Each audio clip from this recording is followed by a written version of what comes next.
Di tengah dinginnya dataran tinggi, seorang wanita memilih membangun rumah di dalam perut gunung.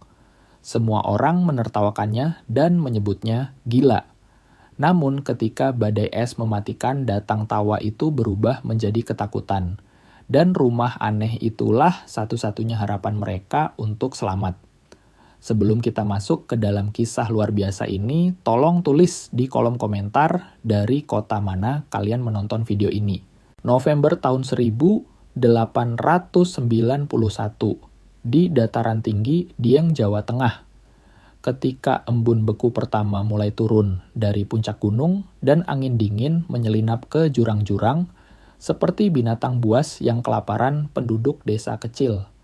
Karang kabut bergegas menyelesaikan rumah tanah liat mereka. Mereka memukul cetakan lumpur, mendirikan dinding di bawah matahari, dan memperkuat atap dengan genteng serta balok kayu cemara. Sebelum musim dingin yang ganas tiba, musim yang tidak kenal ampun pada kesalahan ataupun kelalaian. Saat itulah Siti Aminah melakukan sesuatu yang memancing tawa, lepas ejekan diam-diam dan tatapan kasihan. Bukannya mendirikan rumah di samping gunung dia, justru membangunnya di dalam gunung itu sendiri. Siti berumur 34 tahun, dia sudah menjanda selama 2 musim kemarau, dan dia mengenal batu lebih baik daripada banyak laki-laki di desa itu. Bapaknya dulu bekerja sebagai pemecah batu untuk jalan raya dan terowongan, dan sejak kecil dia belajar membaca batuan, di mana batu itu kokoh, di mana ia bernapas lembab, di mana dingin masuk, dan di mana tanah menyimpan panas, seperti tungku api yang menyala pelan. Di lereng timur bukit sekitar 15 menit dari pemukiman, ada sebuah gua kapur alami yang terbentuk berabad-abad lalu oleh aliran air bawah tanah. Dalamnya sekitar 12 meter dengan mulut gua yang lebar, dan lantai yang tinggi kering bahkan di musim hujan. Para orang tua berkata bahwa dulu para pedagang keliling tidur di sana saat badai mengejutkan mereka di perjalanan. Bagi Siti, itu bukan sekadar tempat berteduh sementara. Itu adalah dinding yang tidak perlu dibangun, atap yang tidak bisa diterbangkan angin, dan masa batu yang suhunya tidak pernah turun, bahkan di bulan Januari yang membeku. Sementara tetangga sibuk mengaduk lumpur, dan jerami Siti mengangkut balok kayu pinus batu pahat dan karung tanah liat menuju mulut gua. Idenya sederhana meski awalnya tidak ada yang mengerti. Menggunakan batu hidup sebagai dinding belakang rumahnya dan menyambung bangunan tanah liat kecil ke arah luar menghadap ke selatan. Pak Brata, salah satu tokoh yang paling dihormati di desa itu, memperingatkannya dengan tegas bahwa Siti sedang membangun kuburannya sendiri. Menurutnya, kelembaban gua akan membuatnya sakit dan dingin akan merayap masuk melalui pori-pori batu. Orang lain pun tidak kalah sinis. Di warung kopi mereka mulai memanggilnya dengan julukan perempuan tikus tanah. Seorang ibu-ibu tetangga berbisik bahwa tidak ada wanita baik-baik yang hidup ditelan oleh bukit. Siti tidak membantah dia terus bekerja. Dia telah mengamati sesuatu yang diabaikan orang lain. Suhu di dalam gua tidak pernah berubah. Sementara di luar suhu malam jatuh hingga 5 derajat dan siang hari matahari membakar kulit batu di dalam sana tetap konstan. Tidak dingin, tidak panas. Stabil. Batu itu tetap sejuk di musim kemarau dan hangat di musim hujan. Itu bukan sihir, itu adalah masa termal. Desainnya menghormati prinsip kuno yang digunakan oleh leluhur di tanah Jawa berabad-abad sebelumnya. Gua itu akan menjadi dinding utara dan barat. Di bagian depan dia mendirikan ruang dari tanah liat seluas 5 x 6 meter. Atapnya miring ditutupi dengan balok kayu tebal anyaman bambu dan lapisan tanah padat yang berfungsi sebagai peredam suhu. Namun yang paling banyak dikritik orang adalah tungku apinya. Bukannya menempatkan tungku di tengah ruangan seperti kebiasaan hampir semua rumah di desa itu, Siti membangunnya di sudut menempel langsung pada dinding batu cadas itu. Bukan tungku besar yang boros kayu, melainkan tungku kecil yang padat dibuat dari batu vulkanik hitam dan tanah liat tahan api. Niatnya bukan hanya memanaskan udara, tetapi memanaskan gunung itu sedikit demi sedikit. Seorang sepupunya pernah menegur bahwa apinya akan mati, dan cara itu tidak akan bisa menghangatkan rumah. Namun Siti tahu dia tidak butuh api yang mengamuk besar. Dia butuh api yang konstan. Dia menutup celah antara batu dan tanah liat dengan campuran pasir dan kapur. Dia membiarkan batuan asli terekspos di bagian dalam tanpa melapisinya. Dia membangun dinding yang lebih tebal dari biasanya dan menyisakan rongga udara kecil di bagian tertentu untuk mencegah embun menetes. Ketika bulan Desember tiba, rumah itu pun siap. Para tetangga bertaruh berapa lama Siti akan bertahan sebelum dia lari meninggalkan gua itu. Embun beku pertama turun pada tanggal 3 Desember. Lalu disusul embun beku lainnya lagi dan lagi. Rumah-rumah tanah liat milik warga menjadi dingin dengan sangat cepat di malam hari. Keluarga-keluarga harus bangun berkali-kali hanya untuk memberi makan api di tungku mereka. Anak-anak tidur dengan memakai kupluk tebal dan berselimut kain sarung berlapis-lapis. Sebaliknya, Siti hanya menyalakan tungkunya 2 kali sehari. Saat malam turun bagian dalam rumahnya tetap stabil. Tidak panas menyengat tetapi nyaman tanpa perubahan suhu yang mendadak. Lantainya tidak sedingin es dan dindingnya tidak berkeringat basah. Batu cadas di belakang rumahnya terasa hangat saat disentuh.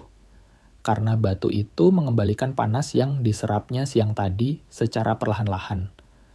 Ketika seorang tetangga perempuan masuk, untuk pertama kalinya dia berhenti mendadak di ambang pintu. Dia bergumam kebingungan karena di dalam sana dingin sama sekali tidak terasa. Di luar angin, pegunungan memukul tanpa ampun. Tetapi, di dalam gunung itu melindungi isinya. Belum ada yang mengatakannya dengan lantang. Tapi tawa ejekan warga mulai berubah menjadi keraguan, padahal musim dingin yang sebenarnya baru saja dimulai. Desember tahun 1891 berjalan dengan kelambatan yang kejam di Pegunungan Dieng.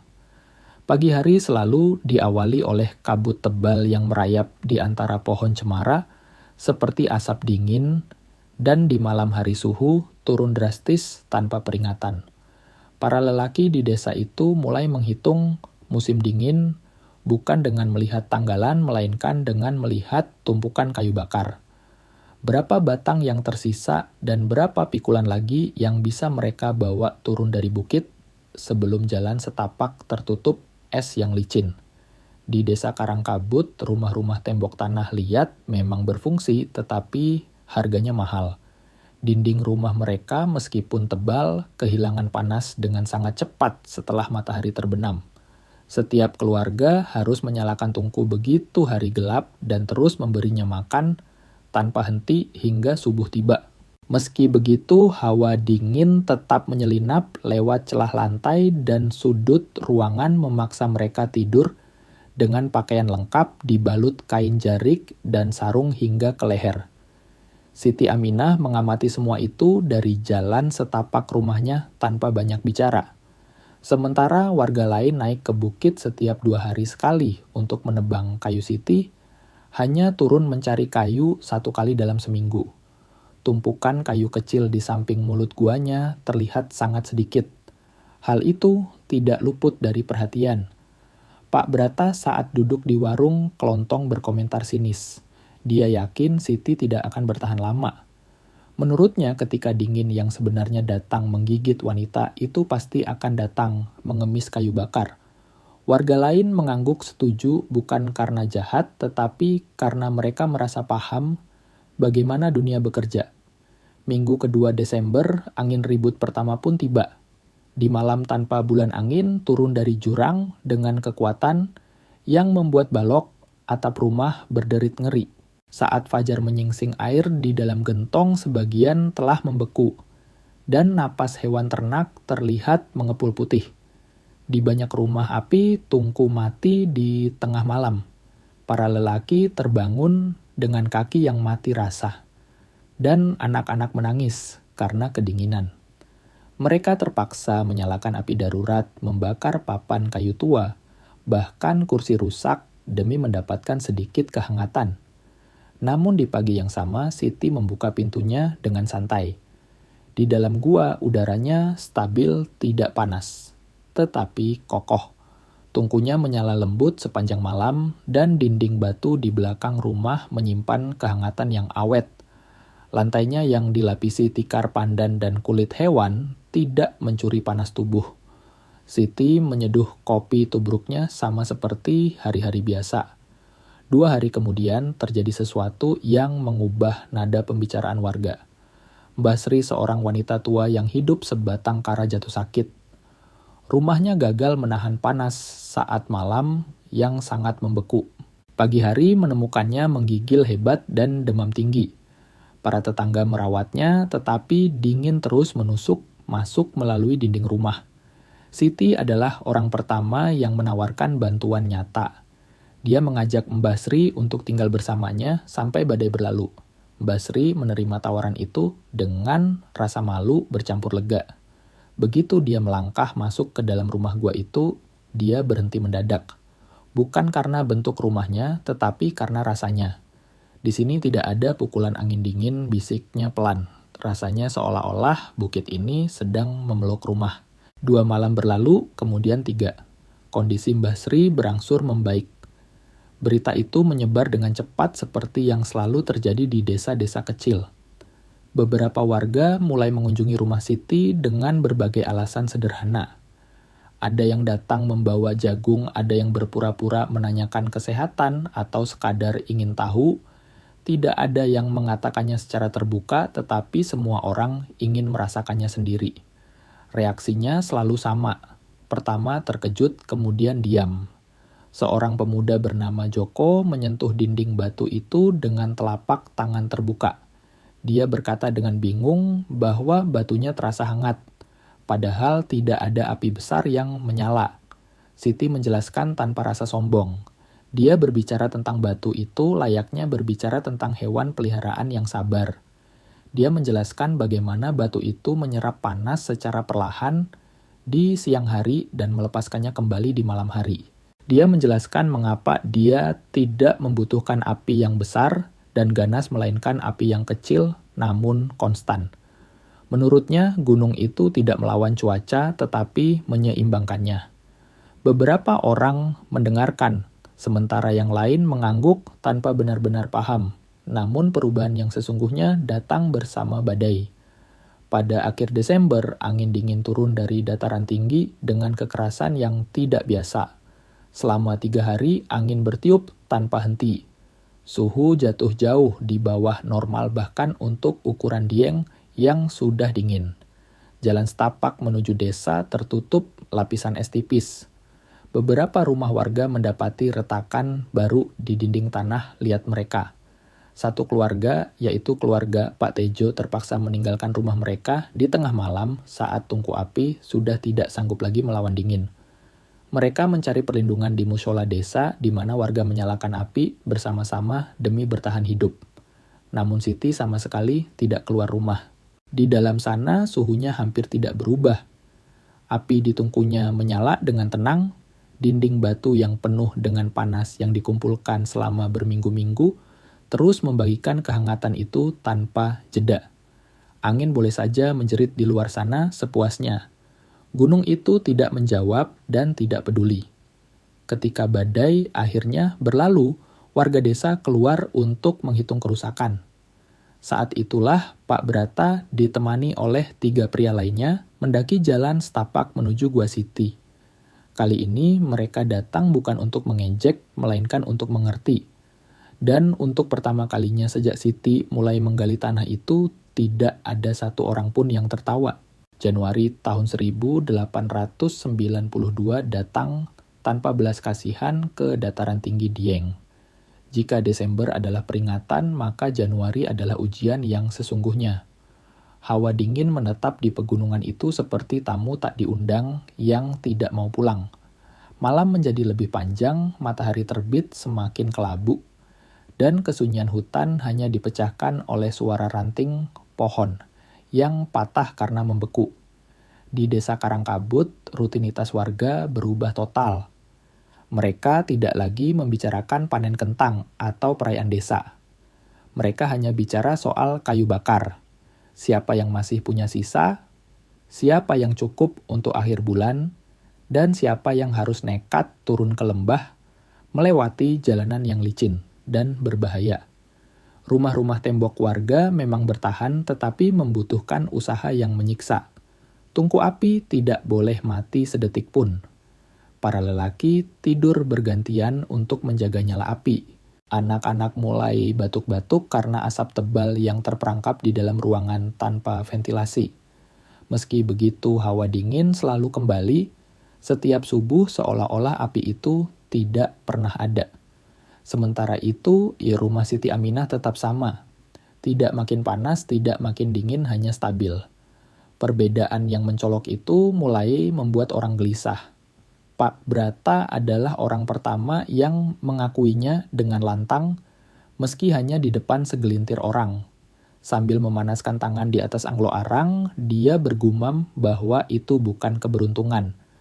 Wanita itu mengerti sesuatu yang tidak dipahami oleh orang banyak. Kunjungan diam-diam ke rumah gua itu terus menghantui pikirannya.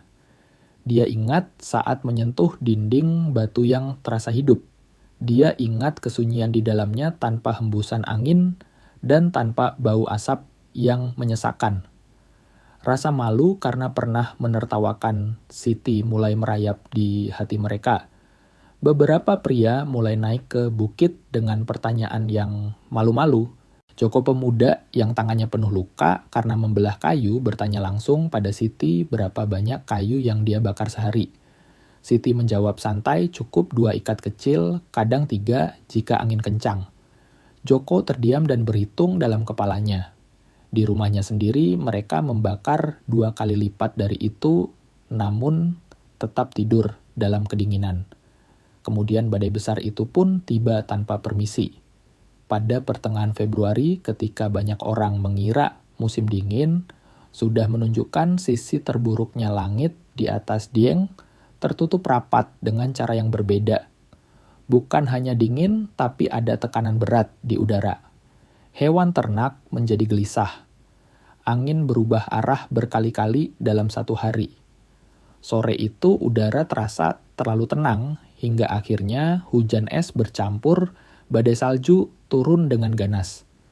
Kali ini es itu didorong oleh angin ribut yang turun dari puncak gunung menyelinap masuk ke setiap celah pintu dan jendela. Dalam beberapa jam jalan utama desa hilang tertutup putih. Atap-atap rumah mulai mengerang di bawah beban es yang menumpuk. Rumah-rumah yang posisinya terbuka kehilangan panas dengan sangat cepat. Api tungku dinyalakan maksimal, tetapi angin kencang justru menyedot udara panas itu keluar melalui cerobong asap darurat. Sebelum tengah malam, rumah pertama pun roboh. Sebuah dinding samping ambruk karena lembab dan berat beban di atap. Tidak ada yang mati, tapi satu keluarga terjebak dalam gelap dan dingin yang mematikan. Tetangga berhasil menarik mereka keluar tepat waktu, dengan jari-jari yang kaku dan bibir membiru. Para lelaki desa segera menyadari sesuatu yang mengerikan. Tidak semua orang akan selamat melewati malam ini di rumah mereka sendiri. Mushola desa menjadi titik kumpul pertama, tetapi bangunannya yang tinggi dan terbuka tidak bisa menahan panas. Setiap kali angin bertiup dingin masuk seperti pisau tajam. Kayu bakar habis terbakar dengan kecepatan yang tidak masuk akal. Saat itulah seseorang mengatakan apa yang selama ini tidak mau diakui, ke gua, ke rumah Siti. Itu bukan perintah, itu adalah pengakuan kekalahan. Sekelompok warga keluar menembus badai, menutupi wajah mereka dengan kain sarung, melangkah susah payah menuju bukit. Setiap langkah adalah pertarungan melawan angin. Butiran es memukul wajah mereka seperti pasir tajam. Siti mendengar gedoran di pintunya lewat jam 1 malam. Dia membuka pintu tanpa bertanya. Begitu mereka masuk, perbedaannya terasa brutal. Suara gemuruh angin mati seketika di ambang pintu. Udara di dalam terasa kokoh. Tungku menyala tenang tanpa usaha keras. Dinding batu yang gelap dan solid memancarkan panas dalam diam. Satu persatu warga mulai masuk. Pertama, para wanita dengan bayi yang dibungkus selimut tebal, lalu orang tua, kemudian para lelaki yang kelelahan dengan pakaian yang mengeras karena es. Siti tidak meminta penjelasan, dia tidak berhitung, dia hanya mengatur tempat. Rumah itu tidak besar, tapi suhu yang stabil membuatnya bisa menampung banyak nyawa. Panas di ruangan itu tidak bergantung pada api saat itu, melainkan bergantung pada gunung yang sudah berbulan-bulan menyimpan panas matahari. Batu itu menyerahkan kembali apa yang disimpannya derajat demi derajat tanpa pernah habis. Di luar angin mengamuk, di dalam malam berjalan dalam hening. Saat matahari terbit desa itu hampir tidak bisa dikenali. Tumpukan es membentuk dinding alami di depan rumah-rumah. 2 atap lagi telah roboh. Namun tidak ada manusia yang mati malam itu. Mereka yang berlindung di rumah Siti keluar satu persatu dengan mata merah. Bukan hanya karena dingin, tapi karena penyesalan yang terlambat. Pak Brata berdiri paling akhir. Dia menatap dinding batu itu lama sekali, menempelkan telapak tangannya dan memejamkan mata. Dia berkata lirih bahwa mereka telah mengejeknya dan hampir mati karena kesombongan itu. Badai itu berlangsung selama 2 hari lagi. Selama waktu itu, rumah gua tersebut berfungsi sebagai tempat berlindung yang konstan, bukan sekadar tenda darurat, dan bukan pula tempat yang dipaksakan. Rumah itu berfungsi karena memang sudah dirancang untuk itu sejak awal mula. Ketika angin akhirnya mereda, warga desa mulai menghitung kerugian. Ada kerugian materi tentu saja, dan banyak rumah yang rusak parah. Tetapi ada satu hal yang tidak masuk dalam daftar kehilangan itu, yaitu nyawa. Gunung itu yang digunakan dengan rasa hormat dan pemahaman telah melindungi mereka, yang sadar akan kesalahannya tepat waktu. Dan sejak saat itu tidak ada seorang pun di desa Karangkabut yang berani menyebut rumah itu sebagai ide gila lagi. Lapisan es mulai mencair perlahan dari dataran tinggi Dieng pada akhir Februari tahun 1892. Es itu tidak pergi sekaligus. Dia meleleh di siang hari dan membeku lagi di malam hari, meninggalkan tanah yang berat gelap dan bertanda bekas jejak musim dingin yang telah menguji semua orang. Di desa, penghitungan kerusakan memakan waktu berminggu-minggu. Dinding, retak atap ambruk, dan kandang ternak hancur. Mereka kehilangan hewan, mereka kehilangan cadangan jagung. Namun ada sesuatu yang tetap utuh, dan hal itu mengubah cara pandang desa terhadap masa depan mereka sendiri. Rumah Siti Aminah masih berdiri tegak, bukan karena keajaiban, tetapi sebagai sebuah konsekuensi logis. Para lelaki mulai naik ke bukit dengan sikap yang berbeda. Mereka tidak lagi datang untuk menonton karena penasaran, melainkan datang membawa tali cangkul dan buku catatan yang lusuh. Mereka ingin mengukur, mereka ingin belajar, dan mereka ingin meniru. Meskipun hanya sebagian dari apa yang telah mereka lihat berfungsi dengan baik, ketika semua cara lama mereka gagal total. Siti tidak berubah menjadi guru resmi, tetapi kata-katanya mulai punya bobot. Dia menjelaskan bahwa tidak semua rumah harus menjadi gua, dan tidak semua keluarga harus hidup di dalam perut bukit. Prinsipnya jauh lebih luas dari itu, yaitu bekerja bersama tanah, bukan melawan tanah. Beberapa warga mulai memperkuat rumah mereka yang masih berdiri dengan menempelkannya pada tebing tanah alami. Warga lain menggali sebagian tanah di belakang rumah untuk membuat dinding sandaran dari batu dan tanah padat. Sepasang keluarga membangun tungku baru yang lebih kecil dengan posisi yang lebih baik, dirancang untuk memanaskan masa bangunan, bukan hanya memanaskan udara kosong. Perubahan itu terjadi bertahap namun terlihat nyata. Pada tahun yang sama, ketika musim dingin berikutnya tiba, konsumsi kayu bakar di desa itu menurun drastis. Malam-malam menjadi lebih tenang. Tidak ada lagi yang tidur bergantian untuk menjaga api. Tidak ada lagi yang membakar kursi karena putus asa. Kisah tentang badai es itu diceritakan berulang kali. Awalnya dengan rasa malu, kemudian dengan rasa hormat, dan akhirnya dengan kejelasan yang memukul kesadaran. Mereka telah menertawakan apa yang tidak mereka pahami.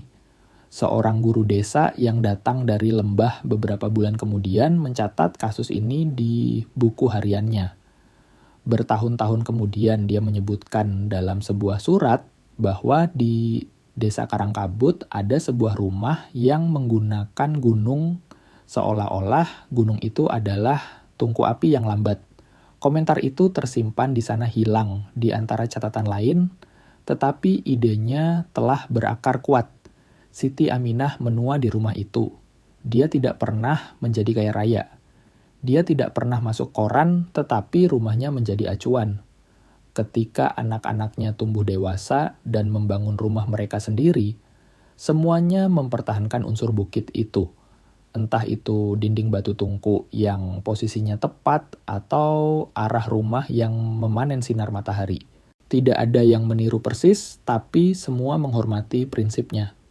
Puluhan tahun kemudian, ketika bahan bangunan baru dan mode impor masuk ke desa, sebagian orang melupakan pelajaran itu, tetapi sebagian lain tidak. Rumah gua itu tetap ada, diadaptasi, diperkuat, dan digunakan sebagai gudang atau tempat berteduh, bahkan ketika sudah tidak lagi menjadi rumah utama. Pada awal abad ke-20, seorang insinyur yang sedang mensurvei wilayah itu berhenti saat melihatnya. Dia mencatat, mengukur suhu, dan berbicara tentang istilah-istilah rumit seperti inersia termal dan keseimbangan energi. Dia menggunakan kata-kata baru untuk menjelaskan sesuatu yang kuno. Dia menyebutnya inovasi. Namun Siti mungkin hanya akan menyebutnya sebagai akal sehat. Pelajaran yang sesungguhnya bukanlah tentang arsitektur semata, melainkan tentang budaya. Selama bertahun-tahun, orang desa berasumsi bahwa hal yang benar pasti datang dari luar, dan solusi yang sah adalah yang terlihat modern atau umum. Gunung itu mengajarkan sebaliknya. Gunung menunjukkan bahwa pengetahuan tidak selalu harus berteriak lantang. Kadang pengetahuan itu diam, tak bergerak selama berabad-abad menunggu seseorang berhenti tertawa dan mulai mendengarkan. Rumah di dalam gua itu tidak menyelamatkan desa karena bentuknya yang aneh, tetapi karena rumah itu selaras dengan lingkungannya. Karena dia tidak bertarung melawan iklim, melainkan menerima batasan alam dan mengubahnya menjadi kawan. Ketika para orang tua di sana berbicara tentang musim dingin, tahun itu mereka tidak lagi menyebutkan dinginnya terlebih dahulu. Mereka menyebutkan tentang malam di mana mereka akhirnya mengerti. Dan setiap kali ada seseorang yang meragukan sebuah ide baru hanya karena ide itu terdengar aneh, seseorang yang lain akan menjawab pelan. Masih ingatkah kamu pada rumah di bukit itu? Dan setelah itu tidak ada lagi yang tertawa. Sahabat sekalian, pada akhirnya kisah Siti Aminah dari Desa Karangkabut ini bukan sekadar cerita tentang cara membangun rumah. Ini adalah cermin bagi kita semua. Seringkali kita terlalu cepat menghakimi sesuatu yang terlihat berbeda. Kita tertawa pada ide yang tidak biasa hanya karena kita belum memahaminya. Kesombongan seringkali membuat kita buta merasa bahwa cara kitalah yang paling benar, dan cara orang lain adalah gila. Namun Siti mengajarkan kita bahwa kecerdasan sejati adalah kemampuan untuk dia mengamati dan bekerja sama dengan alam, bukan melawannya. Di dunia yang serba bising ini, mungkin kita perlu belajar untuk menjadi seperti gunung itu, tenang sabar dan tidak goyah oleh angin keributan di sekitar kita. Inovasi tidak selalu harus canggih atau rumit. Kadang inovasi hanyalah akal sehat yang berani berdiri sendirian di tengah keramaian. Jadi jika suatu hari nanti kalian memiliki ide yang dianggap aneh oleh orang lain, ingatlah api kecil di dalam gua itu. Jangan padamkan ide kalian hanya karena orang lain kedinginan dalam ketidaktahuan mereka. Pertahankan kehangatan itu sampai dunia siap untuk mengerti. Dan jika kalian ingin mendengar lebih banyak kisah yang menggugah pikiran dan hati seperti ini, jangan lupa untuk menekan tombol subscribe agar kita bisa terus duduk bersama berbagi cerita dan belajar dari kebijaksanaan masa lalu di video-video selanjutnya. Sampai jumpa.